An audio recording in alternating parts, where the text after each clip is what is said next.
So you should see a little pop-up there on your screen, and it's also a great reference. Hello from Craigley for any of you who are on the call but want to go back and reference what we were talking about. The recordings are on the YouTube channel for the Institute of Georgian Bay. Okay, before we officially begin, we will read a land acknowledgement for the region that we join you from. I am joining you from Thornbury, Ontario, in the Collingwood area. And so we would like to begin by acknowledging that we are on the lands that have been occupied for over 8,000 years. We are gathered on the traditional territories of the Anishinaabe Nation, the Petun, and later the traditional territory of the Saugeen Ojibwe Nation, and the members of the Three Fires Confederacy, Ottawa, Potawatomi, and Ojibwe. The Huron, Wendat, and Haudenosaunee nations have also walked this territory over time. These First Peoples are the past, present, and future caretakers of this land. This land is also home to many other diverse nations, Inuit and Métis people, both past and present. We are grateful for the opportunity to share in the riches of Southern Georgian Bay and its neighboring territories and to steward the land together. So again, welcome. I'm now going to share my screen and introduce the Institute of Southern Georgian Bay for those of you who are new to our work. And here we go. And putting in present mode. Okay, everyone see that okay? Thumbs up, excellent. Okay. So the Institute of Southern Georgian Bay.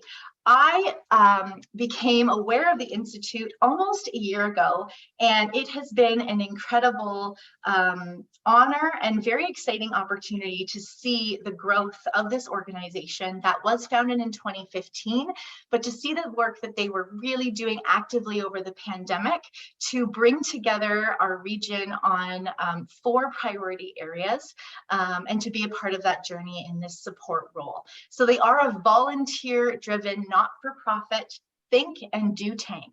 And the and do part is you. It's the people in this room. It's those who are called to attend the events and then called to participate to make change in our region in these incredibly critically important areas. We harness the power of people in place in Southern Georgian Bay. We all know we have something incredibly special here that's drawn us here, and our area is calling on us to make improvements and to approach those improvements as a collective community across the region. So our region is made up of about 100,000 people across Southern Georgian Bay, including Meaford, the town of the Blue Mountains, Grey Highlands, Collingwood, Sega Beach, and Clearview. And today we've partnered with Peterborough community to reach into their network and help them share their story with what they have accomplished with their Green Economy Hub. We have some very important loved contributors to our program design. So board members and active volunteers, such as Catherine Daw, who is the reason that this event is on this evening, coming to us from various interest groups across the region. So the 4 priority areas for the Institute are sustainable business, green economy, social finance and housing, and regional arts network. So all of our events and efforts are harnessed in those 4 categories.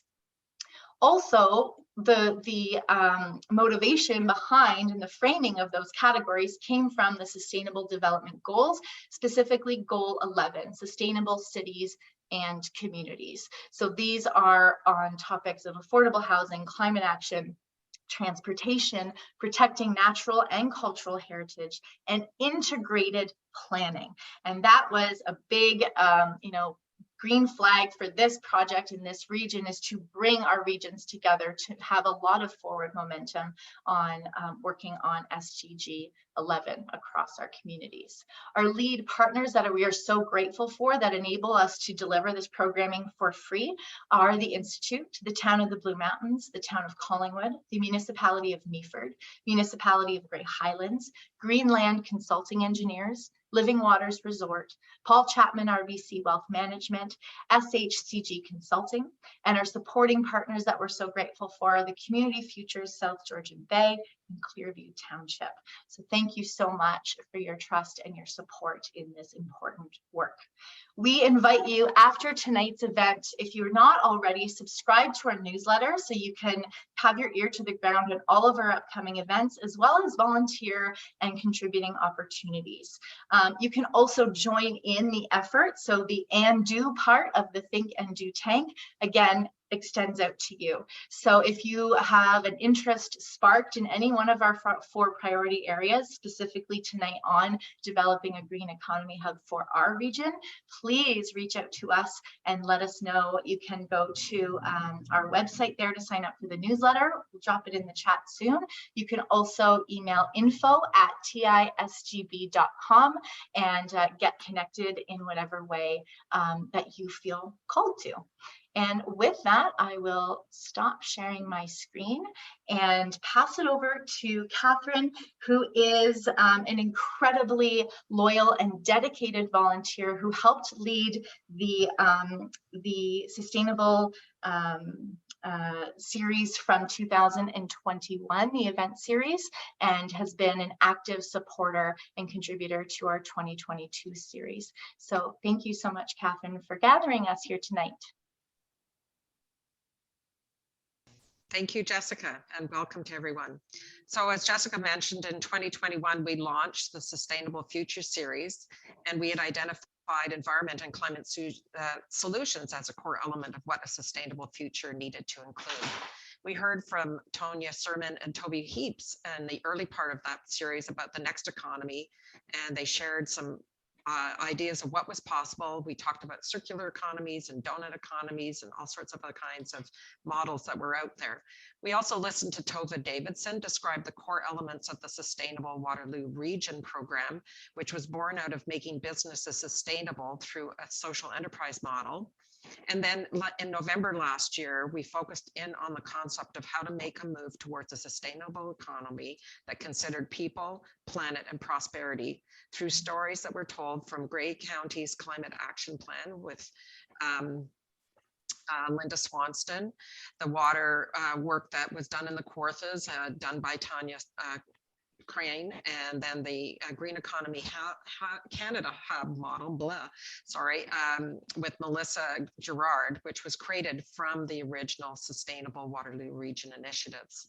So today, our 4th session in this series, the Sustainable Local Economies, we are coming back full circle to the concept of a green economy and how it could play right out here, right in South Georgian Bay region. This will be in the form of shared experiences and stories from another part of our province where they've launched such a program. So why now and why here? Let's say we are doing it for the love we all hold for Southern Georgian Bay, its natural beauty and environmental wonder. It's where we work, play, and live. So I just have a couple of slides that I want to share with you.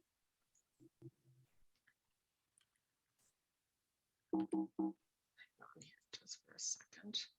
So first of all, it's time for us to move even more rapidly towards a sustainable future at all levels, locally, provincially, nationally, and worldwide.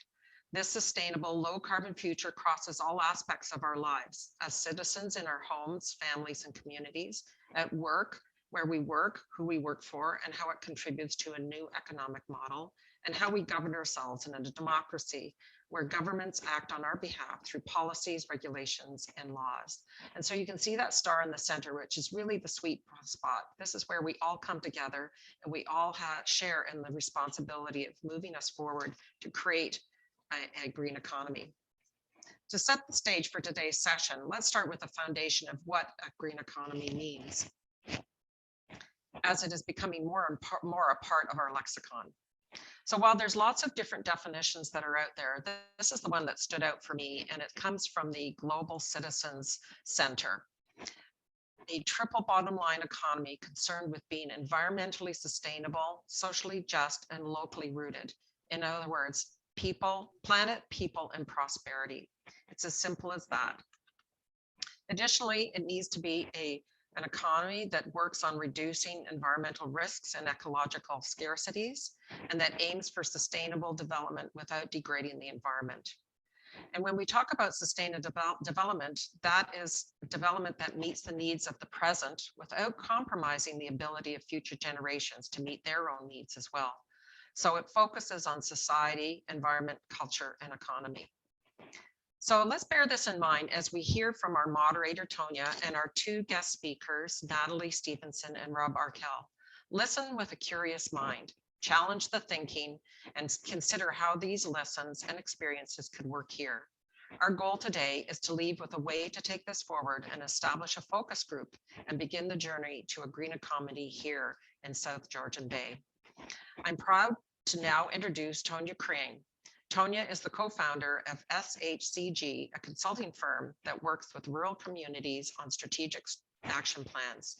She has extensive experience in economic development in Peterborough and the Kawarthas, and has started SHCG to help more communities across the province to make an impact for residents. Projects include community consultations, market research, business plans, and sector-specific development plans. Tonya has offered to work with the Institute on our Green Economy Hub on a pro bono basis. Over to you, Tonya. Thank you so much. Oh yeah, so I got introduced to the Institute about a year or so ago through Community Futures South Georgian Bay, and I just absolutely fell in love with what you are doing in your region. And so when Roz asked me to moderate this event, I was more than happy, and I brought along two amazing people from Peterborough who are going to share their experiences and best practices. I was going to introduce them individually, but what I'm going to do is I'm going to introduce both of them at the same time, because they're probably going to have more of a collaborative presentation. They'll probably talk amongst both of their presentations. So first up is Natalie Stevenson. She's an accomplished community facilitator with a project-based experience in business and not-for-profits. She is the program coordinator with GreenUp, working on the Green Economy Peterborough, specializing in hub network development, inventory analysis, and member support. And members is working with the business community, and we've heard from a number of people that's what is missing is, where do small businesses start? And Natalie's going to talk about the services that her organization provides. And then Rob is going to, he's the sustainability specialist and operations manager with Cambium Consulting. It's a multi-service consulting and engineering company offering services in environmental, geotechnical, building sciences, and construction quality and verification. The company is committed to providing services and guiding decisions towards a better future and supports initiatives for a greener tomorrow. And Cambium is one of the founding members of the Green Economy Hub in Peterborough. So we thought it would be wonderful to have an actual business partner speak to members on what the benefits are to a region looking to implement something similar. So Rob or Natalie, if I've missed anything that you wanted me to mention as I introduce you, please speak up. Otherwise, I will turn it over to Natalie to start her presentation. Thank you to the team. Thank you, Tonya. Thank you to the team. This is amazing just to learn that a lot of you are volunteers, creating so much positivity in your community. Can you see my slides with beautiful waterfront, Watanabe River? Amazing. Thank you so much, everybody, for having me here. Again, Natalie Stevenson. I'm the coordinator of Green Economy Peterborough, which is a program of GreenUp. And for 30 years, GreenUp has been Peterborough Region's leading organization focused on climate action, environmental education, and community resilience. So we partner with numerous organizations in the community to do this work, including our municipalities, the public health unit, schools, school boards, business organizations, and businesses. So as a nonprofit charitable organization, our mission is to inspire and empower environmentally healthy and sustainable action, and we try to hit every area of the community in that work. So one of the fantastic programs, many fantastic programs that Green Up runs is called Green Economy Peterborough. So it's our green economy hub that brings together, supports, and celebrates businesses and organizations in the greater Peterborough region who are taking action on climate change and building sustainability into their operations. Catherine gave a great introduction to a green economy. I don't need to repeat it, but for us, we have like a good, strong local case for bringing a green economy into fruition in Peterborough as well. So I know because you're having me here, you all understand there's a need for businesses to engage and look at becoming more sustainable. We know that Canada has set targets to reach net zero by 2050. Our local municipalities have also made commitments to protect our communities, our economies, and the environment from climate change. We've declared the climate emergency. I know a lot of your municipalities have as well. And the city of Peterborough has set a target of 30% below 2011 emissions. It's a lot. The county of Peterborough has a target of 31% below 2011 emissions. Working on that as we rapidly approach 2030, making those measured reductions on emissions is urgent for our schools, government buildings, hospital, long-term care facilities, which we are strong in here locally, as well as local industry. And we've added up that all of that is 21% of the total greenhouse gas emissions for our region. So in all of our communities, meeting collective goals like those will require an inspired response with contributions from government, citizens, and businesses. So I'm here to tell you how it started for us and how it's going.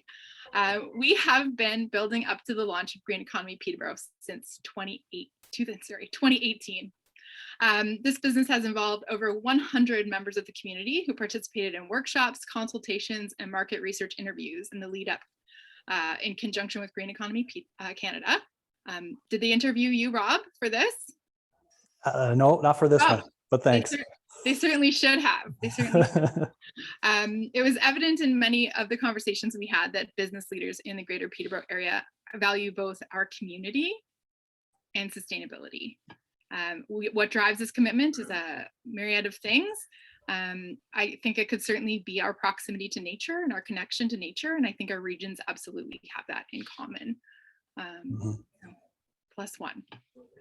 So during the development of the hub, this is our launch journey, consultations, funding announcements. I wasn't working in this role at this time. So just great to flash back and see all the people that were involved and who they were and where they are now involved with the network for the most part. And during the development of this hub, as you all well know, the pandemic struck and it made it so clear that our community can be impacted significantly by factors outside of our control. So that absolutely will include climate change. While no doubt a challenge, the pandemic has also highlighted our strength and our commitment to the local economy here in Peterborough Kawartha. So we've learned that we are resilient, adaptable, supportive, and creative, and we have learned lessons like the one that a healthy economy requires a healthy community and a healthy environment to function. Okay, so through this development, our launch and beyond, we have been supported by a national network led by Green Economy Canada, a nonprofit dedicated to accelerating Canada's business transition to a vibrant and inclusive net zero future. And I know Melissa Gerard is actually on the call today to join the conversation if we have questions for GEC. So they support hubs like ours across Canada, working to build a better business as usual in their communities. The Green Economy Canada network is made up of hundreds of organizations of all sectors and sizes that are taking climate action and building sustainability into their operations. And that is what we're here for. We're here to support them as they do that work. So how's it going? So our hub launched about 18 months ago on Earth Day in 2021 with a record-setting, thank you very much, a number of founding members, including my co-presenter from Cambium, Rob Raquel. And we continue to grow. We have over 20 member businesses right now, and we're currently recruiting more members for 2023. If you know anybody in our region or just around our region. Our network currently has many green economy leaders that are worthy of celebration, and they inspire us constantly. Natalie, could I jump in there? Yeah. It's okay. One of the things that strikes me when I look at this, and the folks on the call may not know this, but the founding members are all, if I'm not mistaken, local businesses. So for whatever reason, there aren't necessarily national, multinational corporations, but from what I can see, it's important to engage your local folks, and they're the ones that stepped up here. And nothing against the larger businesses; a lot of them are doing their own thing. But as you think through how you're going to go about your journey, which seems to be well underway, which is great, something to keep in mind. Absolutely. Yeah, it's definitely the key to have those local businesses that are really committed to the community. Those are your low-hanging fruit that are going to come and found the hub for sure. Another key success is our fantastic advisory committee. So we have an advisory committee that's made up of local business and community leaders, wonderful and supportive partners like the City of Peterborough, the County of Peterborough, and the Kawarthas Chamber of Commerce, Economic Development, DBIA in our downtown, Curve Lake First Nation, Trent, our university, and we have a business member to give that color, that perspective as well on our tools and program as we roll. We do quarterly meetings with these folks, and they follow along with how all the members are doing and ask great questions. And keep, not only is it key to accessing that information, these folks are key to the business audience. They have a sense of how that audience thinks, how to connect with them, how to make the program resonate with them and in a local context, and how to connect it to other initiatives that are happening in the community. So I would say that is huge for us. And within the launch period and since, we've received financial support from the following organizations. We have been funded by Green Economy Canada and Natural Resources Canada, particularly in the development part of the process. And then since, we've been funded by Peterborough and the Kawarthas Economic Development for events, TD for events, and Peterborough County and the City of Peterborough for programming. So paying the overheads. And I should also say that we are working toward being a member supported initiative, but it will take time to grow to that level where it's possible for us to be wholly member supported. It's helpful to have a roof over your head provided by funding to stabilize the hub. So in the first year and a half as a Green Economy Hub, we have made hundreds of new connections in the business community. We have onboarded our members in 10 different business industry sectors. We've worked with our members to produce GHG greenhouse gas inventories for 9 members and working on more for this year's members.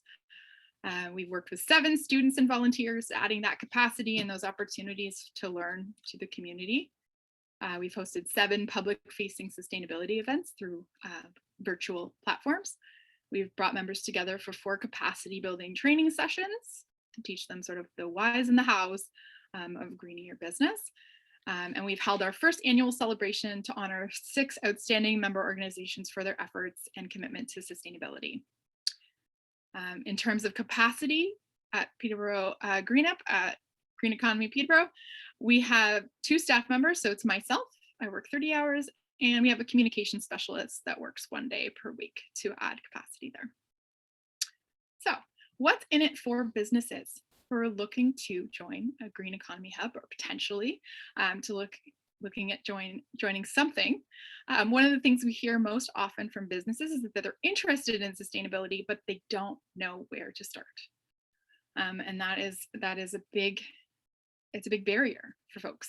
So how we look at it is by trying to build the business case for them so that they want to start with us, but they also just want to get started, because that's the first and trickiest part. So for a long time, businesses that undertook sustainability measures largely did so because they felt like it was the right thing to do.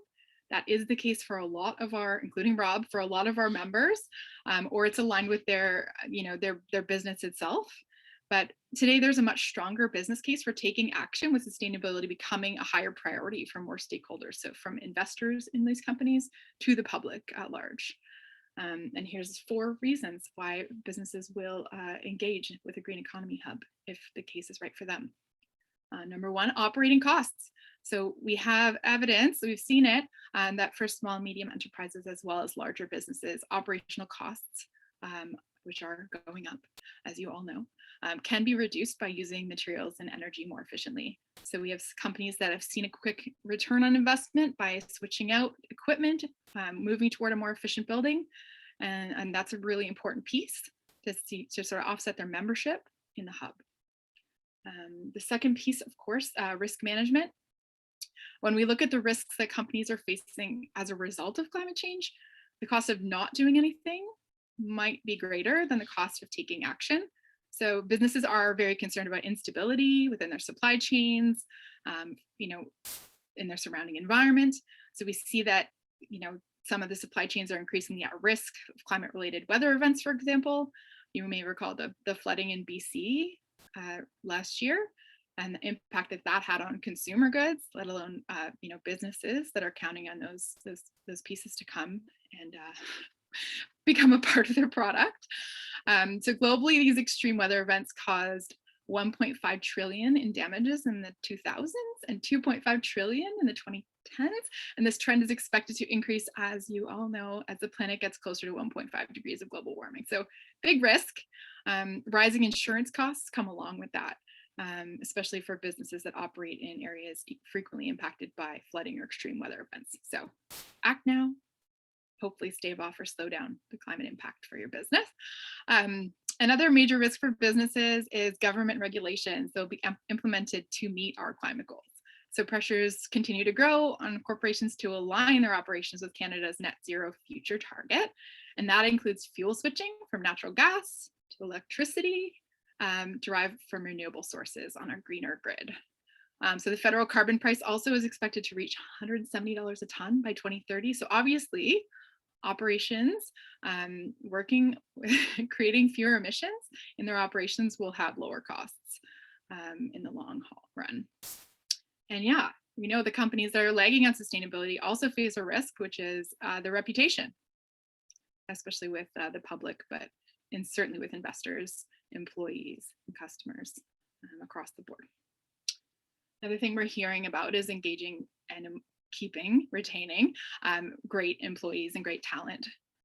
So we know that employees are starting to expect more and more from their employers than in the past, and ask for this, what they're doing in terms of their environmental and social governance, like ESG, for the business. We're hearing that millennials is a very influential demographic, and they care more about values-aligned employers than previous generations. So there was a poll that 76% of millennials consider a company's social and environmental commitments when deciding where to work. This is having a major influence on company culture as we all try to retain that talent. And the last reason folks join a Green Economy Hub is to enhance their brand. So clients, customers, and other stakeholders are seeking out businesses that highlight sustainability and don't do it in a greenwashy way, but do it in a real measurable way, which is what we can help provide as a hub. Yeah, lots to say there. I don't want to stick to this. So how does the Green Economy Peterborough help businesses to take action and receive benefits like the ones we've outlined here? So we provide support, direction, and accountability to help organizations meet their sustainability goals. So we offer a wide variety of supports, developing greenhouse gas inventories, tools to help create an action plan, help build out their green team, and help most importantly, track and report the progress that they're making. We provide those capacity building workshops and some networking opportunities. We have a great one coming up at Cambium. Thank you, Rob, to help local businesses stay connected to funding opportunities and each other.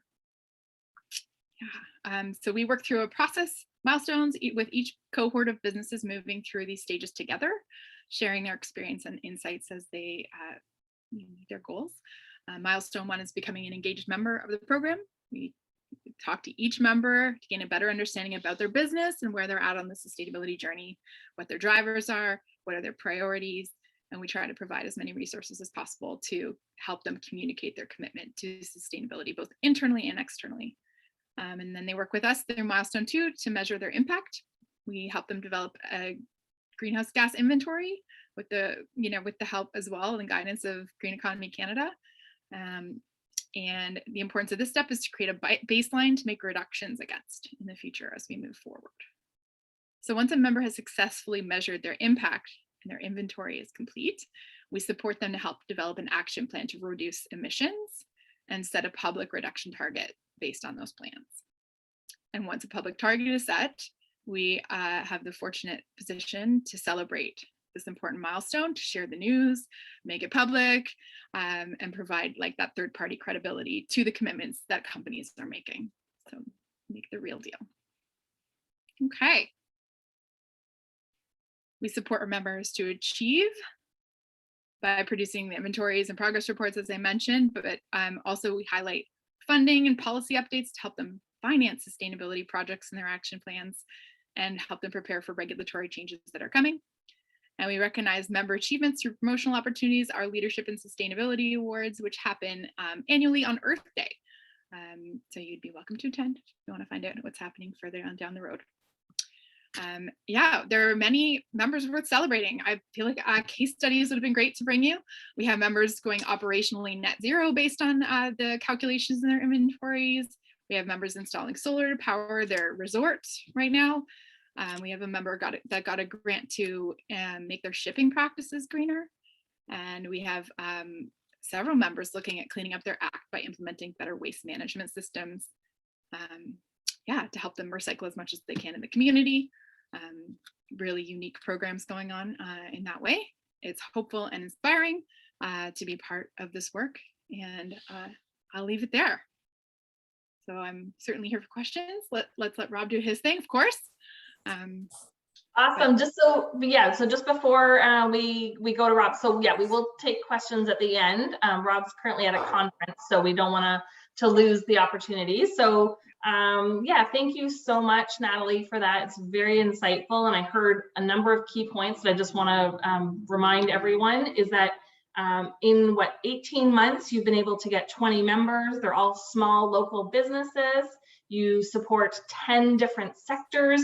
Your opening slide, there was a picture of a woman that owns this hair salon. And so again, a lot of people, when they think of this, they just think of manufacturing and big business, and it's not. It's a hair salon.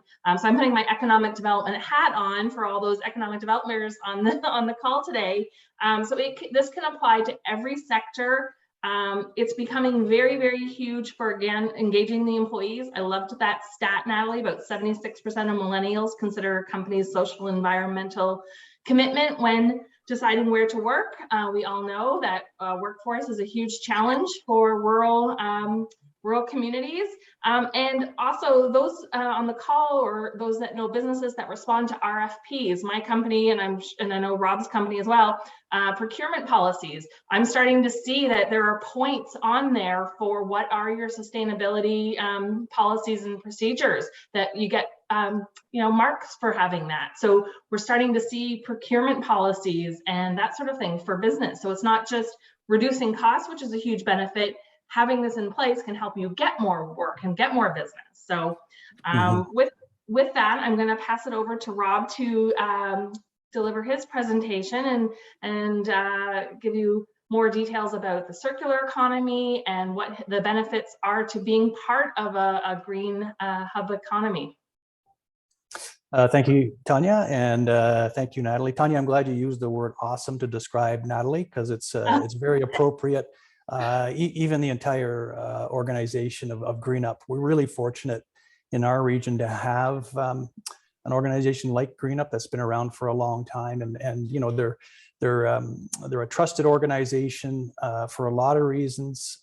You know, I think they have a good reputation among businesses, probably largely because of some of the things Natalie pointed out, where they've taken the time to understand the business case for moving there, and not just go at it from strictly an environmental point of view. And anybody that are businesses on the line or have been involved with businesses, you know, there's a lot of things you can do out there, but if you're not viable or profitable, you can't do any of them. And that's just the reality of the way, you know, businesses operate in the current economy. So the fact that they've done that is fantastic. A couple of things before I jump into my slides.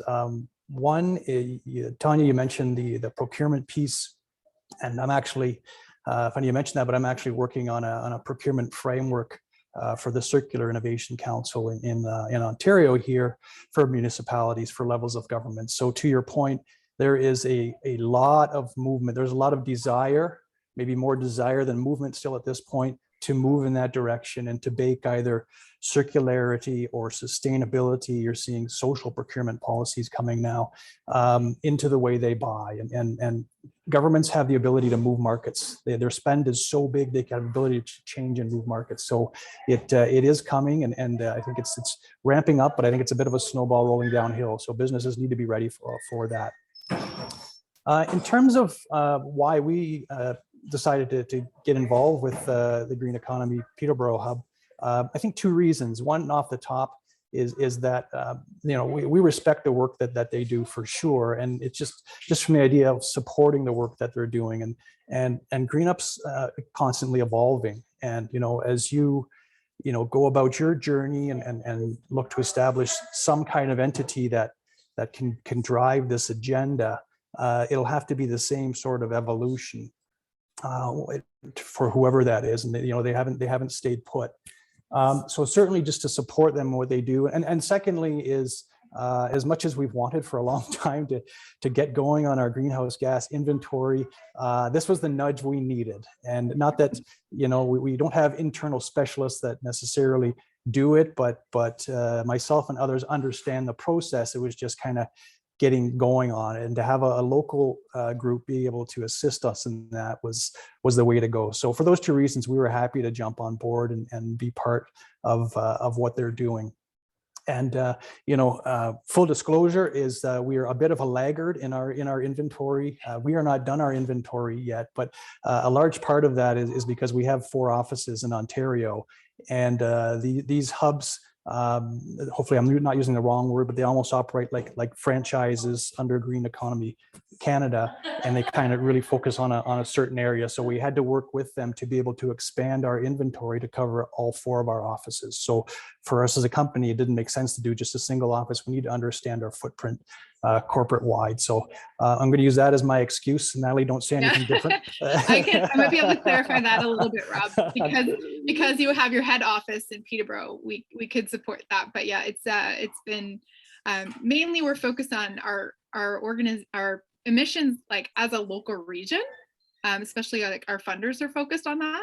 But so for us, we just have to do the accounting so that we see reductions here locally, and we can show that off and celebrate it on a yearly basis. So that's why we had to just do some expanding to get everything included. But I am looking forward to seeing the full picture of Cambium whenever you're close. Yeah, we're close. We're close. Yeah. I guess a couple other points, and I'm not going to spend much time on my slides, I don't believe, because I think we'd rather get into the Q&A, but this is the first Think and Do tank that I've experienced, and very excited to hear the... Oh, you're muted again, Rob. Sorry about that. As was noted in the opening comments, we need a lot more doing. We've done a lot of thinking, but we're into the doing phase. So hats off to you for kind of moving down that road. I was going to spend some time moving from green to circular, and it's an area that I'm focused on now and looking to establish our company in that space. So it was good to hear in the opening comments, and I wasn't aware that there's already been some touching on the circular economy and in some of the past events. So when I get into my slides here, hopefully it's not too much overlap, but somebody can jump in and just pause me if you got, oh, we already know that. You don't have to do that, Rob. So just let me know that. So with that, I'm going to jump into a few slides. And again, I want to kind of focus on the evolution and just spend some time talking about the circular economy, kind of how it dovetails with the Green Economy Hub. And if I got time, I've got a pretty neat short video to show you for a community in Guelph, Wellington area. Just going to share my screen.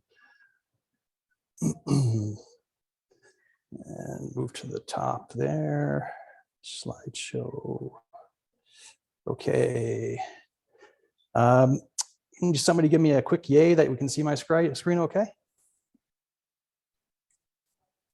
Yep, all good. Yes, Okay. we can. All right. I just realized I didn't share the sound, so I'm not going to be able to play that video, but we'll see how that goes. All right. So from my point of view, we've seen a bit of an evolution. So We started with green, which was a great start. From there, we kind of evolved into the sustainability. So, where green maybe was more focused on environmental sustainability, taught us to understand that it's beyond environmental. There's also the social and the economic elements, and that was touched on by Roz there in the beginning. So you're comfortable with that. And again, in my mind, and where I see it now is we've evolved from sustainable to circular. And so it's this evolution. The three are certainly interconnected, and green, I think, is still at the hub and the driver of this. But circularity has captured my attention, and I don't know how familiar you are with it, but it's moving pretty rapidly. Two thoughts come to mind when we start to think about circularity. One is the question, what if? I love this slide because it's so ironic in a way that this garbage truck is dumping at a landfill, and their tagline is, "What if everything could be used again?" So it's ironic, but it also represents for us the challenge of where we are now in terms of how are we going to move from landfill to using everything again. And there's no slight against waste management here. They're doing some good things as well as a lot of the others in that sector there, but it's an interesting slide. And the other piece that jumps out of my mind when we sort of think about circularity is it's our relationship with stuff.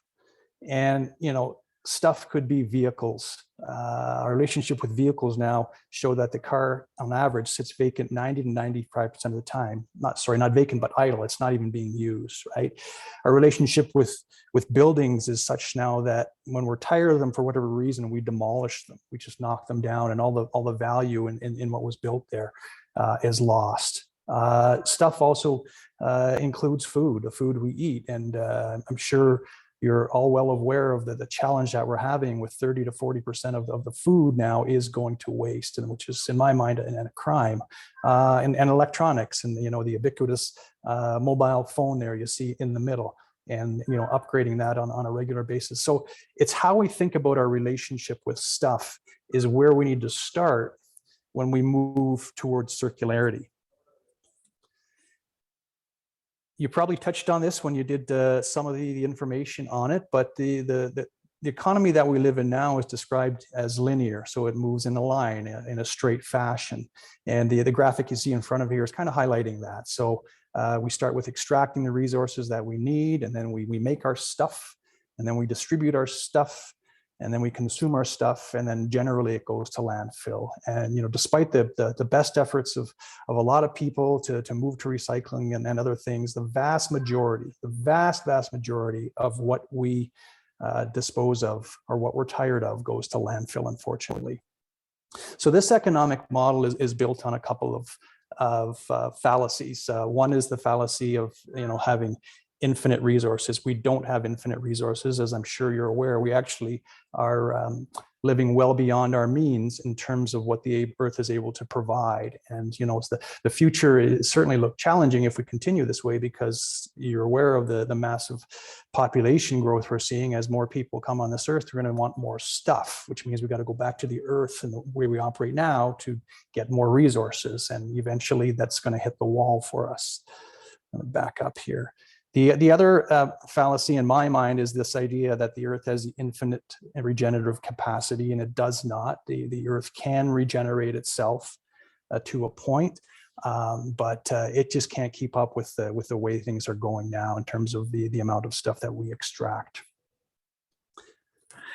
And so maybe there's a different way. That's what the circular economy is saying to us. Maybe there's a different way that we can go about this. So maybe we can, what if we can design out the waste and the pollution that we're using to create stuff? Design is the key word here, because the majority of what we're doing now, and even with our attention on carbon, it's focused at the end of the pipe. It's focused in the kind of the use phase and the post-use phase. And what circularity says is you got to start at the beginning. When you're designing things, when you're designing products, when you're designing services, we need to be thinking about how we're going to deal with those things at the end of their first use. And I wouldn't say at the end of their first life, because most stuff that's disposed of still has life in it, but we just kind of don't view it that way, right? So we need to start at the beginning. And then once we have this stuff in play, we just need to keep it going. We need to, come up with ways that we can, share it and reuse it and repair it. Those terms that you're hearing, we've got additional R's beyond the traditional 3 R's. How do we keep that stuff in play? When you think about a cell phone, for example, think about the value that went in to get that cell phone from the first bit of extraction into your hand and using it. There's so much value that was created along that value stream. And the linear economy just dismisses that once we're done with our first life generally. Whereas a circular economy says, no, there's still a lot of value left in there. Let's figure out how to keep that value going. Can we repair that cell phone? Can it be upgraded? Worst case scenario, can it actually be taken apart and the pieces taken out and be reused or recycled to make new stuff? You can't do that with most cell phones now because they're glued together. They're not screwed together. So it makes it very difficult. And the last piece is, what if we designed an economy that actually regenerated our natural system? So anything that was biological in nature, can we get that back into nature as opposed to the landfill or losing it? So really what we're looking at doing is we want to decouple our economic growth. We want to decouple our economy from the resource extraction phase.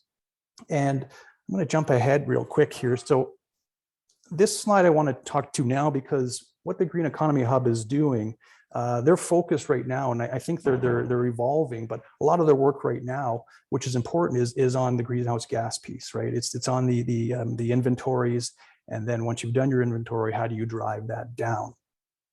And traditionally, as some of you may be aware, the focus on greenhouse gas inventories has been on what we call operational carbon. So in the graphic you see here, this is kind of focused on the infrastructure or the building sector, right? But the operational carbon is what happens at this end. Once your building is up and running, or once your cell phone is up and running, or once your house is built, or once your car is built, it's the carbon that we emit as a result of operating these things. Until pretty recently, that was the focus, and I think there's a lot of good work being done there, and it's commendable where we're going. And organizations like GreenUp have had a big hand in helping us get there. But what we've started to recently realize is that there's this thing called embodied carbon, and that's the carbon that's as a result of the extraction kind of through to the manufacturing and the transportation stage to actually get the stuff to you from nothing to that phone or to that car or to that building. There's a number of stats out there, and I just chose kind of the middle ground, but up to 45% of the emissions that we're generating right now are in that embodied carbon stage. So it's in that extraction and production stage. And we're just now starting to get our heads around that. It's difficult to measure. It's a lot more difficult to measure than operational carbon. Some of you may be aware of that, but it's crucial that we get there. So how does that relate to the circular economy? Well, if we look at the circular economy from this point of view, and this is more or less the same idea as the linear piece, starting at extraction and ending at end of life, which I would propose is actually end of first use. By repairing things, putting them back in use, and by sharing, by reselling, donating, these are we're moving from a line. You're starting to curve that line backwards and put those materials, put that value back into the economy. So we move away from this straight line and we move away to more of that circular fashion, and then that's hence the term the circular economy. But by having to extract less and manufacture less from raw natural resources to get to this point, then we start working on that 45% that we're talking about here. So that's the connection between the circular economy and the greenhouse gas emissions piece. So I talked about what if, and I wanted to give you a few quick examples of where it's happening in businesses. And now these aren't necessarily your local businesses, but they're examples that we can get your head around, right? So what if Walmart decided to partner with a company and offer, reusable services and reusable containers as opposed to single-use packaging? That's happening. What if Audi decided to recycle plastic from end of first life vehicles and put it back into their vehicles instead of virgin plastic. That's happening. What if your next watch, as it says, there could be made from recycled coffee? Somebody's working on that. Somebody's working on the world's first plant-based, fully biodegradable, machine knitted shoe. Other examples, Patagonia. What if a company took back their stuff and repaired it and resold it? Patagonia does that now. IKEA launched a program where they'll pay you in credits or gift certificates to bring your old IKEA furniture back to them. And what they'll do is, it's in good shape, they'll resell it. If it needs repair, they'll repair it and resell it. And if it can't be repaired, then it goes back and it's recycled into new furniture. So we're seeing the evolution in businesses now. So it's coming, and it's not only in businesses, but it's happening in the municipal world too. So the list you see in front of you here is, there's probably more than this, but these are the communities that I'm aware of that have started their journey towards the circular economy, some way, shape, or form. It's not easy to do, and some are starting small, some are starting big, some are doing it alone, some are doing it through programs like Peterborough is involved in right now, which is a circular communities and regions initiative. These are programs that help communities move down there, develop roadmaps, develop incentives. So as you can see, the list isn't small, and there's probably another 5 or 10 in there, and this is across Canada. So it's coming, and as I said at the beginning, it's really starting to pick up steam. And how are these communities doing it, you might be asking? Well, a variety of ways, as I mentioned, but some are developing roadmaps or strategic plans. Some, like York Region, they have a Circular Economies Initiative Fund. So they actually set aside, I think it's $80,000 each year to help startups move in that direction. We're seeing the evolution of share, reuse, and repair initiatives. You might have some of these in your communities already. They're not unusual, but they're starting to be brought together as one entity and promoted that way. Certainly, the levers involve a lot of different policies that can come into play, whether it's incentive programs, whether it's bans on certain things. Engagement is crucial, and it's what you're doing now. So hats off to you, because we need to be talking to people to get those ideas noodling around in their heads to be able to get to that behavior change piece. The procurement we talked about, City of Richmond, one of the leaders on putting a procurement strategy in place. So it's happening, and these are kind of some of the ways it's happening. So I wanted to give you that sense. And I'm going to drop back here a set. I'm going to reshare my screen because I do want to share this video for you. It's just a couple of minutes long, but I forgot to share my sound. So let me try one more time here. Bear with me. Your sound and optimized for video too, Rob. Yeah, it's already clicked. Look at me, I was ahead of my time. So I'm going to put this slide up, and let's see if we can get this rolling here. Somebody just yell at me if we're not hearing the sound, but I'm going to give it a go here. Good. Thank you. So this story begins with beer, as so many great stories in life do. Brewing beer generates waste, including spent grains. But what if these grains could become the beginning of a new journey in food? A journey that starts in the brew house at Wellington Brewery in Guelph, Ontario.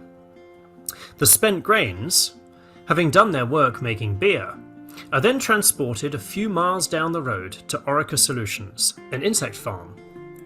Orica grows black soldier flies to feed livestock. But what do these insects eat?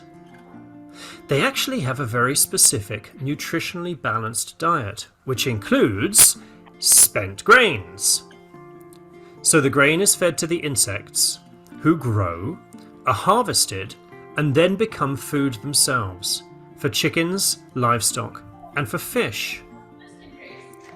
And the journey continues, as sacks of these nutritional insects travel just a short distance to Izumi aquaculture, where they are incorporated into the feed of Izumi's Ontario-grown trout, raised in these specially constructed gravel pit raceways.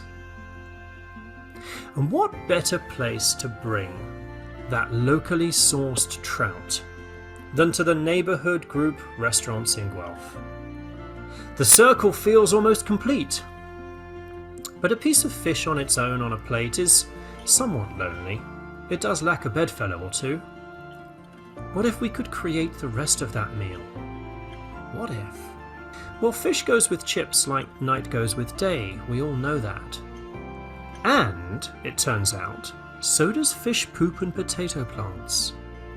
Yes, that's right, the detritus, or byproducts, from growing the trout themselves are full of value and nutrients, great natural fertilizers for the potatoes. And in steps Smoid Farm.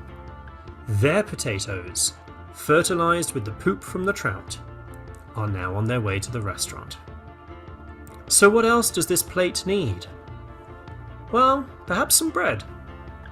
Let's go back to Wellington Brewery for a moment, for there are some extra grains that the insects didn't need. Baking bread from a waste grain?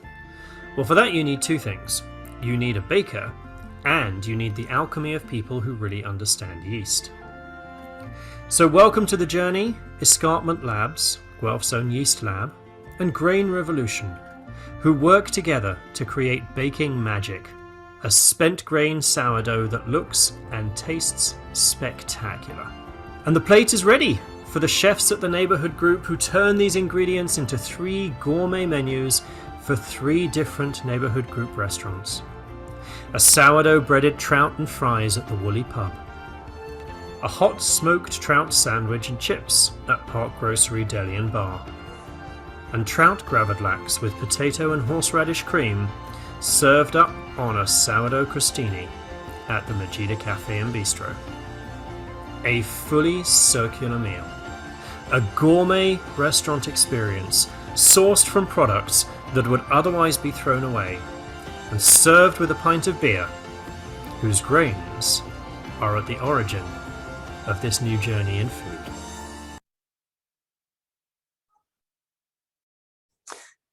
Well, hopefully you enjoyed that, and potentially it's made you a little bit hungry. I know I'm going for a beer after this presentation.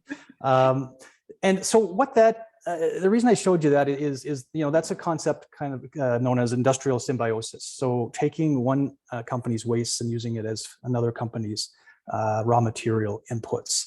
And it's an aspect of the circular economy. And those are all local businesses. So you got a sense there. And the other reason that I bring it to your attention is that I'm not sure where you're focusing your attention. I know with your green economy hubs, there certainly is that GHG emissions piece, but I encourage you to think even a little more broadly on that. And if waste can enter the picture, I think the circular economy piece provides you with that opportunity to look at your systems a little more holistically, and certainly the waste piece has an impact on a lot of things, including GHG emissions. But let me pause her there, and hopefully we've got some questions, and we can hear a little bit more from Natalie. Oh, that was fabulous. Thank you so much. I learned so much. I loved the whole what if. I'm a big believer. I'm a dreamer and collaborating. And the reason why I brought the two of you here was, what if we could, duplicate what you've done in Peterborough and, learn from that.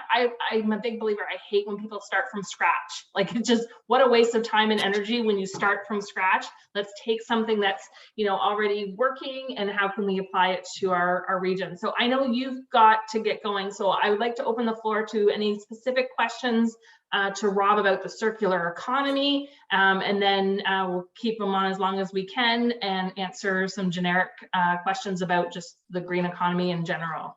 Yeah, so Tanya, I just to note, I pushed my next because we started. I didn't realize there was a big intro, so I'm good for a while. I'm good for a while. Okay. Oh, perfect. Okay. Yeah. All right. Well, all right. So I guess I will ask the team, what are some of the big questions that you've been seeing? If none, I'll ask a bunch of questions, but I think I've seen a couple pop up in the chat.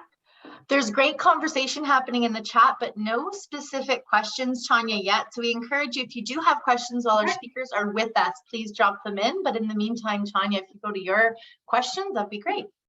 Okay, so I did remember seeing a question about how many employees GreenUp has, and I saw, Natalie, you did respond to specifically the hub, but GreenUp actually is a larger organization. So I don't know if you did answer that whole question, but maybe just— No, probably not. Thank you. So also I should mention that not only am I doing this program, but I also have like a direct manager who's supported by the hub as well, like as for part of her hours. So it's just so you understand that the like expense of running a hub, staff is the largest one, and you know those overheads are really important.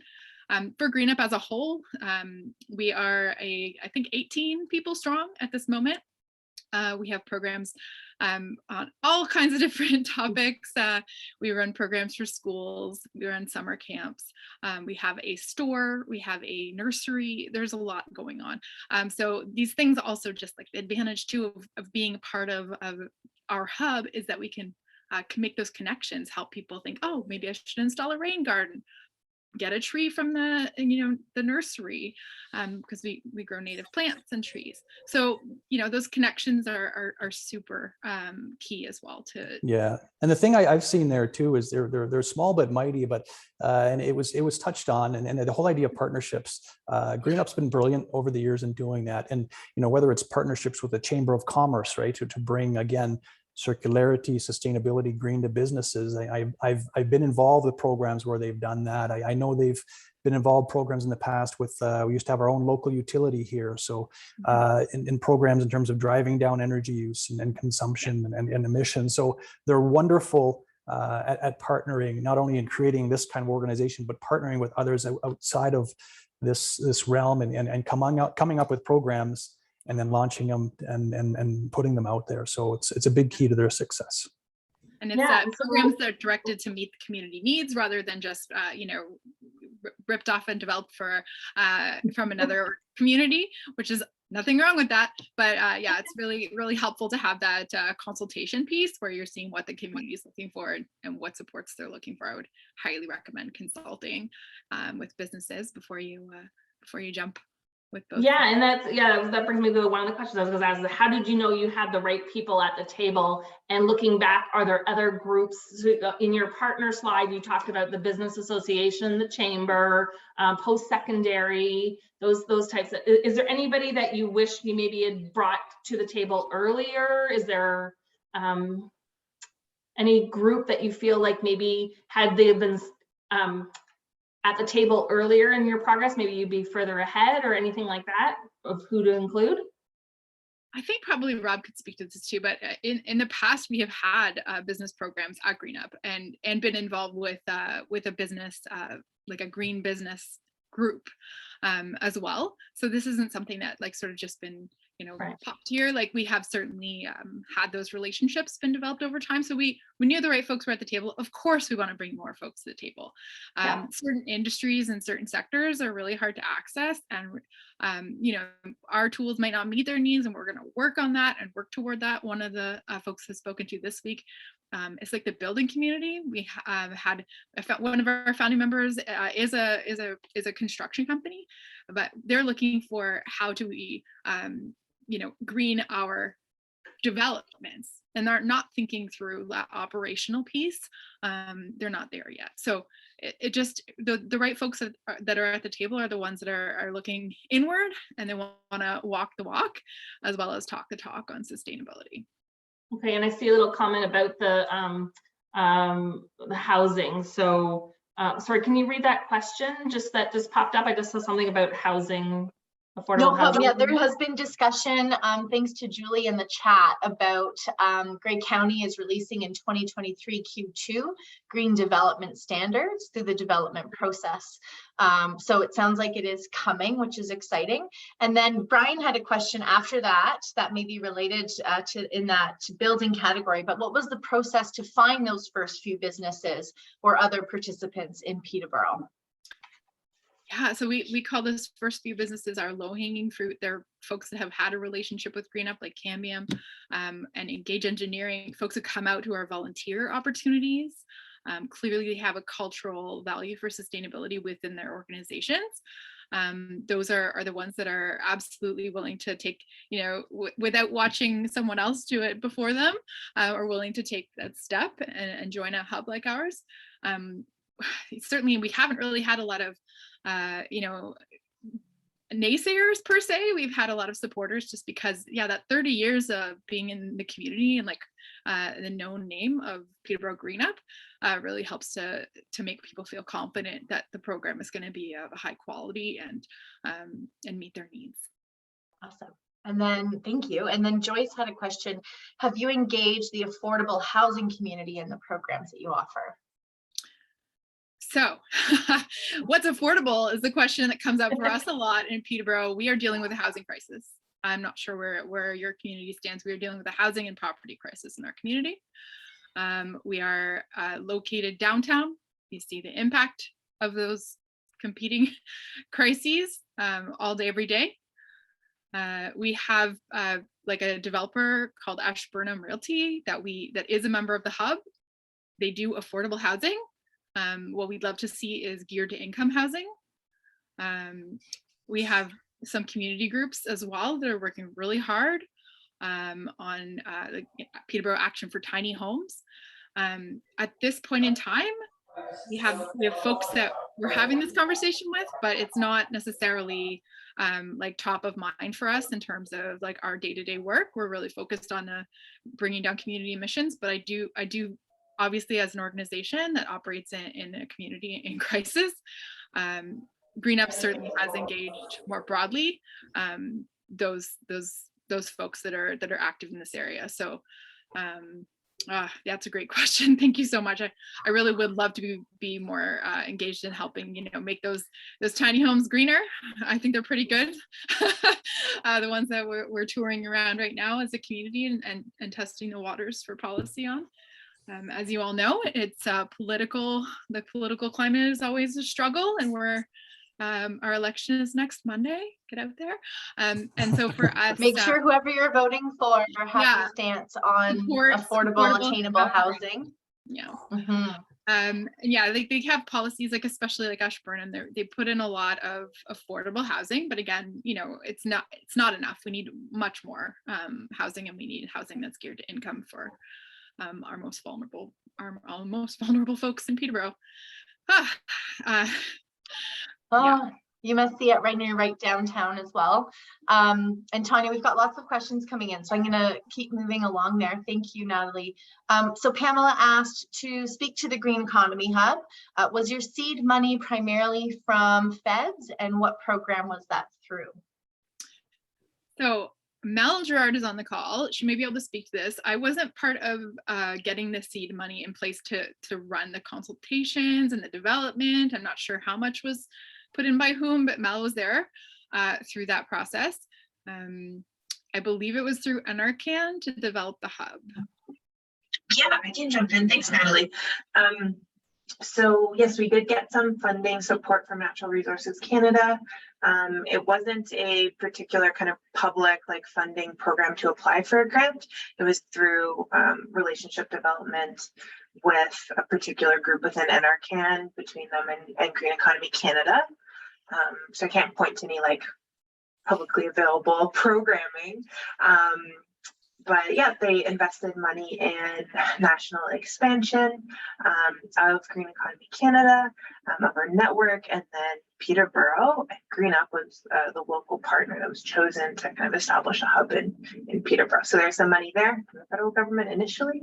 And then, as Natalie had shared there earlier in the presentation, kind of ongoing funding has really been largely from the city and the county and local sources. So thank you, Melissa. Nicholas asked a question for Rob. What would you recommend to start conversations and find circular economy opportunities? The Blue Mountains has an action in our sustainability plan to explore circular economy initiatives. Our initial idea was to develop a circular economy recommendations report, beginning with research, ideally in 2023. So maybe what are your recommendations to get started? How do you start on defining where you could create circular economy in a region? Yeah, sure. So if it's from a business point of view, you really want to understand your supply chain from end to end. So if you happen to be a manufacturer, You need to understand from the very beginning the resources that go into what it is you're manufacturing, but also at the end is what's happening with your product that you're putting out there after its first use. And if you come at that with a circularity lens in the back of your mind, then you might be able to start recognizing intervention points where you might be able to make a change or make a shift in the way you're doing things. It's certainly not easy. Look, we're trying to change the whole circular or the whole economic framework, right? This is a massive shift, but it is happening. And for small businesses, I know it's difficult with resources to go through something like that. But at the same time, maybe your supply chain isn't as complicated. So that's where I would start. And the education piece is important in terms of, how do you develop that lens where you need to spend a bit of time educating yourself, or I can, if you want to reach out directly to me, I can provide some resources where you can look. There is a program that I've just became aware of run in the Gulf Wellington area. It's the Circular Opportunities Innovations Launchpad Program, acronym COIL. And they have a circular business program that's out there right now, where if a business is interested in bringing circularity into their operations, it's $400, and it's probably an $8,000 to $10,000 value because they're working with the Ivy School of Business. They've got some professional people here that'll kind of walk you through with a few workshops and then homework back at your own operations to start to understand where you can embed that. So this is something that is out there. I think you're within their. I know Peterborough is within their area, so I'm sure you guys are within their area. But again, if you Google COIL and their programs, you'll see something there. They're looking for applications by the end of November, so there's a neat one. Thanks, Rob. And Martin, that may touch on your question. So Martin's question was, what government initiatives are needed to kickstart circular economy initiatives? Or is it really a private sector initiative that needs to find the funding to make projects come to life and generate reasonable economic returns? I'm interested so that local and regional governments know what is expected of them. Yeah, so it's I'd say it's happening. Like, Canada hosted the World Circular Economy Forum last year. Many people probably aren't aware of that. Unfortunately, it was virtual, but we still were host. And so the federal government is engaged with their greening government policy. The big focus I'm finding, and the point I made earlier, it's in procurement. And so, it's these governments, all levels, looking to start procure in a circular way. So that's one piece where, kind of be on the lookout for that. Like I said, it's coming. We're not quite there yet, but I think once the first couple to go, you're going to kind of see that across the board where governments are going to be asking for that. So most governments, I think that you talk to have some sense of circularity already. It shouldn't be a surprise to them. If not, give me a call. I'll explain it to them. But they should have this. It shouldn't be a new term to them. It's just them trying to get their heads around it. And where governments are they've got two roles to play, right? It's on their own internal operation. So how are they doing that? How are they buying their IT? How are they buying their furniture? How are they buying stuff so that when, at the end of the first use, it is not going to landfill? So they need to, and that's where the procurement comes in place. But the other piece is supporting their communities and moving that way. And that's kind of through the other side, the levers, whether it's engagement policies, incentive programs, that sort of thing. So you're seeing governments focus, internally and externally, those two ways. And I'm also starting to see more economic development departments kind of getting their head a little bit around this, because, ideas like innovation, some of the expansion and retention pieces that they focus on. So, EffectDev is focused on, in my mind, expansion, retention of existing businesses, and attraction is the retention expansion where most of, and Tanya could confer with this, and it's helping those businesses be more be more viable, be more sustainable to the long term. And so, as was mentioned off the top, they're going to have to get their heads a little bit around how to be a little more circular themselves, because they're going to respond to these government RFPs. They're going to need to be able to do that.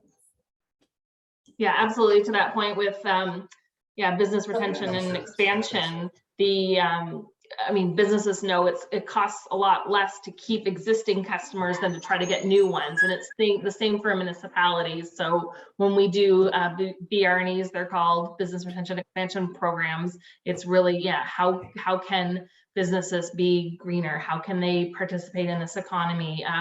Jillian Fairley, I don't know if she's on the call, but she was able to access some statistics on the municipalities in your region and about how much goods are imported in the various products. We haven't had time to do the analysis of that information, but we have some stats now of what products are imported into Southern Georgian Bay that could possibly be part of the conversation for when we do the feasibility study or whatever is determined as the next step to build a green economy in Southern Georgian Bay. So that maybe kind of leads into some of the questions that we have of, where should Southern Georgian Bay start? Is it a feasibility study? Is it finding the right partner? What program? Do you have any thoughts? I know, it's throwing a lot at you because you don't know the region very well, but if you were going to start this in a new community, where would you start? So let's start with Natalie. And then I know, Rob, you have some strong opinions as well of what they could be looking at, what's next for them. Where to start? Great question. Where should I start? Yeah, I think like strengthening the organizations that you have in place now, developing those partnerships. I will express that like half of the wonderful piece of our advisory committee is that we all come to the table on a regular basis and share that all of the local initiatives that are happening, we amplify each other's work. And we connect to that work, and that I think is the starting point for any collective action in your communities, is bringing together those municipalities and those ECDev folks and everyone in the room and asking them, do a roundtable. What is your organization doing with sustainability right now? They have to answer that question every time they come to our meeting. So there's movement. We see movement. We see interesting initiatives taking hold in it, and that's very positive. Did I answer the question? Yeah. And I'd add to Julie in our comments here said we should speak about environmental social governments and starting a green economy hub there. So I think it kind of all ties together. Who is in that governance for our region, and is that a way to start? Do we have, I don't know, maybe Roz or Catherine, since you're in the region, do we have an ESG in our region? Is that our climate action hub, our climate action team? If I could jump in there just for a sec. So ESG was an evolution from sustainability, right? So, and it's a strategy that different organizations will have. So it's kind of up to the organization. I don't know if there's an ESG hub per se, but and I don't know exactly where I think you're pretty well on your journey, which is great. But if you're looking at where to start, it comes on that, where do you want to go? What is your vision piece? What is it that you want to be? And green, sustainable, circular, they're all very broad. And you can't just start at all of them. Like, you can't start at sustainable. I either got maybe you want to start on GHG emissions, maybe you want to start on but I think have a really clear vision of where you want to go, and then pick one or two things to go for. You're an action oriented, from what I get, type of organization. And we've watched it. I've seen it in my own region where we created a sustainability plan back in 2012, 2013, a regional one. It played a little bit of a role in that team, and there was great work that done. It was the entire region, right?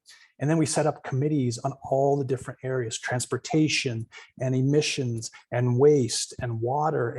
But it got too diluted, I found. And it was best efforts, and it's not to offend anybody or slight anybody involved, but and then some of those pieces started falling off, right? So it was too big. So I know we got to go big. I know we got major problems we got to deal with fast. But you gotta walk before you run. So pick your lane, pick your things you want to go for, narrow them down, and then get started. If if it's procurement and you're going to use that, pick something, pick furniture. If you're a municipality and you want circular furniture, or you want circular IT, you want the stuff to last, and there's a lot of tools out there that can help you get there.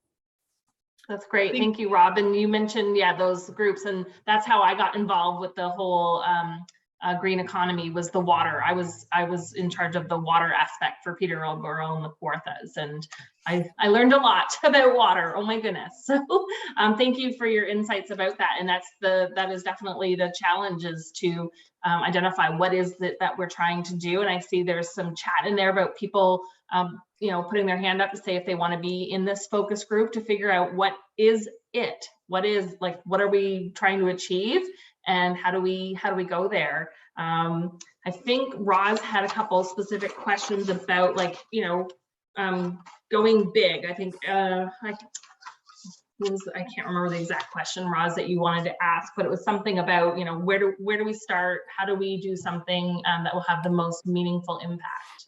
Well, it was really being bold question. If we were 10 times bolder. And so I thought, wow, we would bring the recently approved Blue Mountains Municipality Integrated Community Sustainability Plan to life.